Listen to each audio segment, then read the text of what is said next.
What is going on, you guys? It's your girl Diana, back at you with another YouTube video. Today I'm going to be going over the new information that we got yesterday about the Global Hoenn Tour event. I wanted to cover the Global Tour because 1, it's free, so my favorite kind of event, and 2, I feel like majority of people are not going to make the trek out to Vegas. But do let me know if you want me to cover what's going on in the Vegas event in the comments. But since we finally have some updated information for the global event that everyone will be able to participate in, that's what we're going to cover today. I've already covered a couple of topics, including primal raids as well as how to get shiny Jirachi, so I won't be going over those again just for the sake of not being repetitive, but I'll be going over all of the other information that we got yesterday. So if you're new here, make sure that you subscribe so that you're always up to date on the latest Pokemon news, and give this video a thumbs up so that we can push it out into the YouTube algorithm so that more people can see it. And if you'd like another way to support the channel, feel free to check out the merch store. There is a link down below in the description that takes you to not only my merch store, but also all of my other socials so you can keep up with what I'm doing on a daily basis. I know this was a long-winded intro, so let's go ahead and hop into the Global Hoenn Tour event.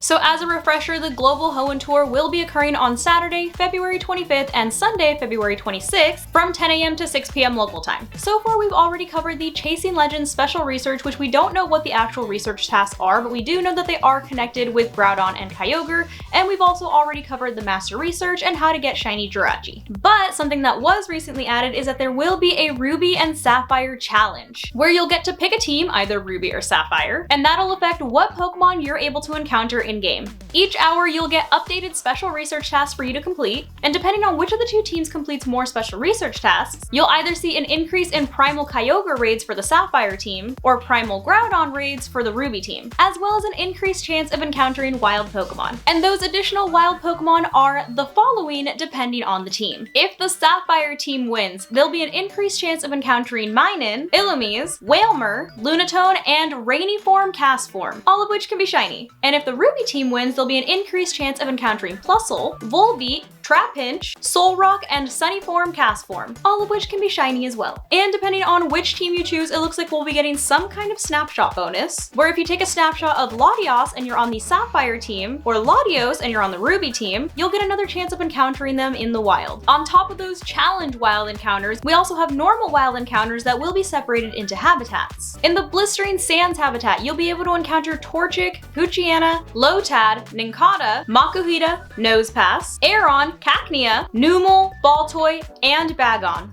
In the Eerie Mist habitat, you'll be able to encounter Ralt, Surskit, Whismur, Metadite, Spoink, Zangoose, Survivor, Chimecho, Absol, Snorunt, Luvdisc, and Beldum. In the Verdant Earth habitat, you'll be able to encounter Trico, Zigzagoon, Wurmple, Seedot, Shroomish, Slackoff, Skitty, Mawile, Electrike, Roselia, Gulpin, and Swablu. And in the Ancient Shores habitat, you'll be able to encounter Mudkip, Tailo, Wingull, Carvana, Barboach, Corphish, Lileep, Anorith, Feebas, Spheal, and Clamperl. And in addition to the primal raids that we already went over in a previous video, we will also be getting 1 and 5-star raids. 1-star raids will feature Trico, Torchic, and Mudkip, and 5-star raids will feature Normal Form Deoxys, Attack Form Deoxys, Defense Form Deoxys, and Speed Form Deoxys. And if raids aren't your thing, don't worry, because we're getting a ton of different eggs. In 2-kilometer eggs, you'll be able to hatch Pichu, Igglybuff, Trico, Torchic, Mudkip, Azurill, and Wynot, all of which can be shiny. In 5-kilometer eggs, you'll be able to hatch Surskit, Gulpin, and Cacnea, all of which can be shiny. In 7-kilometer eggs, you'll be able to hatch Trapinch, Feebas, Bagon, and Beldum, all of which can be shiny. And lastly, in 10-kilometer eggs, you'll be able to hatch Torkoal, Tropius, and Relicanth, which can all be shiny as well. And the last little bit of information that we got yesterday is that we will be getting 2 costume Pokemon during this event. Pikachu wearing Brendan's hat, and Pikachu wearing May's bow,